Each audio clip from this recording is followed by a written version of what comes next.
Welcome back to the program. Yes, I am definitely feeling a little under the weather. I should hopefully be all right, though, for Full Throttle Thursday tomorrow. I'm planning on it, but I am going to do a short show today.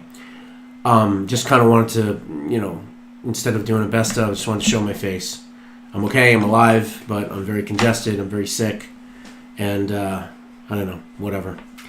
Anyway, so all this craziness going on. Now the Democrats are threatening to shut down the government. The government never shuts down. I talk about it in Preserving Liberty. Okay, it doesn't shut down.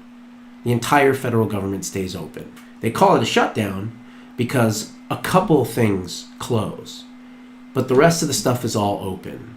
So honestly, let it shut down.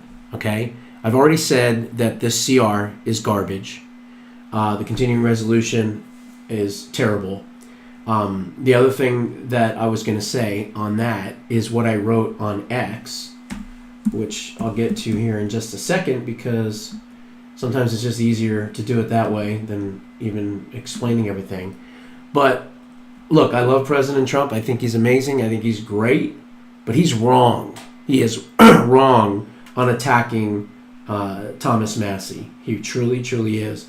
And the reason he's wrong is because Thomas Massie points out that what they're planning on doing is kicking the can down the road, right? Do I have glasses in here? Yeah, I guess I do. I think I can see. Anyway, so here it is, right here. Here's what I wrote the other day. I'll say it, and I don't care who hears it either. President Trump is 100% wrong on attacking Representative Thomas Massie. He should be attacking his lying, deceitful, conniving, fake Republican House Speaker instead. The CR is garbage. Not only does it not defund any of the DOGE cuts and recommendations, but it also funds wasteful spending from the Biden regime left over.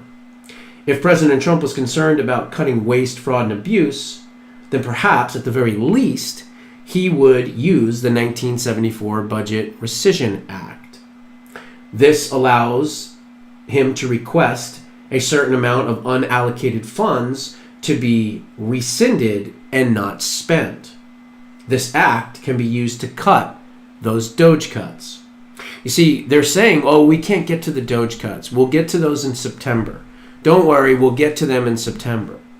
You can get to them now. And all you need to do is use a budget trick that has been around since 1974. I've talked about it before. He has to request it. And if he requests, let's just throw a number out there. I want $500 billion in waste, fraud, and abuse to be cut. And I'm requesting that Congress takes $500 billion, sends it to me, and I will tell you that's what I want cut. So he has to request the cut to Congress.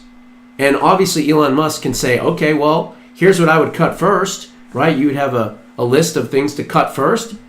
Cut what you need to cut. Get rid of it. You can get rid of $500 billion now.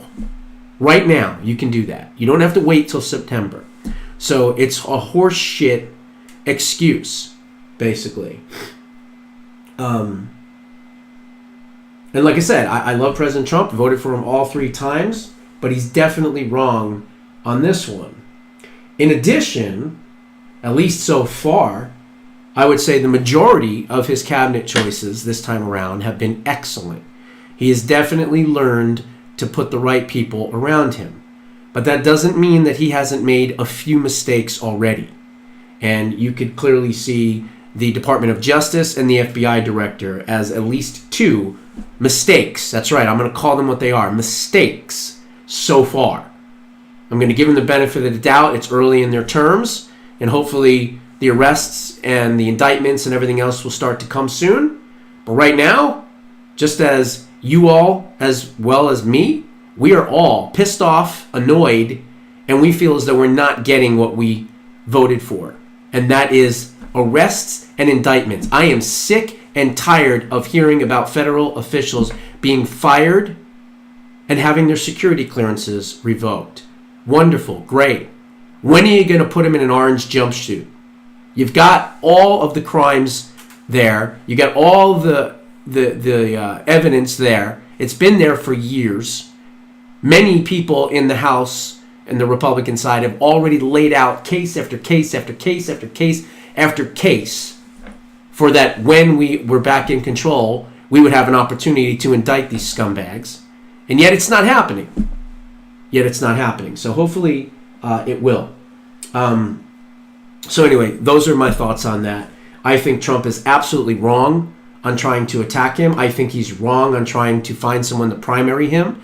He's actually been a very good congressman for a very long time. He's saved us from a lot of headaches and grief throughout the years. So I'm a fan. I'm a fan of Thomas Massie. I'm a fan of President Trump. But this is a battle that he really should not have waged against this congressman who's really pointing out the obvious, that they're kicking the can down the road and it's going to come to September and they're going to say, well, it's close to the holidays. We don't want to ruffle any feathers. Let's just wait until 2026. Yeah. Wink, wink. Yeah, no problem. Yeah, and it'll be February, March of 2026. And then they'll go, yeah, you know what? We're in an election year. Nah, let's just wait until after the midterms. That is how these scumbags think and operate. So again, Thomas Massie is correct. Let's hope that doesn't happen. Maybe it'll be different this time because of Elon Musk and some of the things that they're doing. But remember, we have a razor-thin majority in the House. One or two rhinos and it's over. So as I've said before, and I'll say for the last 3-4 months since the beginning of his term, Elon Musk needs to play the enforcer. And he needs to tell them, look, this is how it's going to go down. Okay? This is what you're going to do. Otherwise, you're not going to have a job in Washington anymore.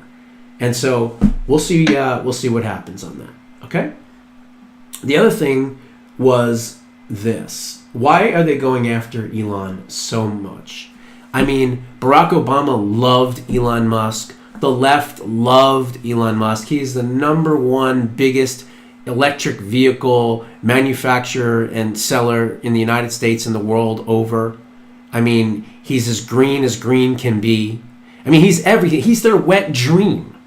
But all of a sudden, he decided to cut off their gravy train, right? And once he cut off their gravy train, they became like Hunter Biden on a 5-day crack binge, okay?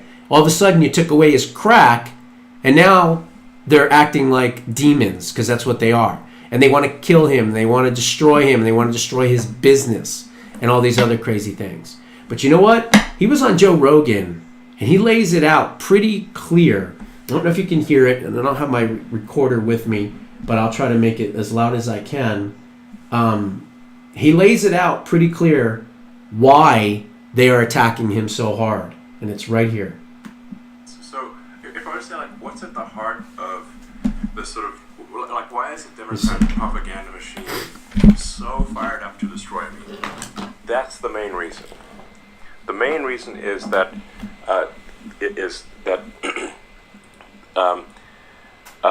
entitlements fraud. That includes like Social Security, disability, Medicaid. Entitlements fraud for illegal aliens is what is serving as a gigantic magnetic force to pull people in from all around the world and keep them here.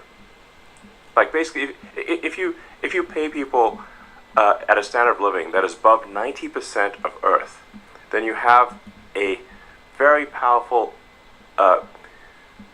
incentive for 90% of Earth to come here and to stay here. But if you end the illegal alien fraud, then you turn off that magnet, and they leave, and they stop coming, and the ones that are here, many of them will simply leave.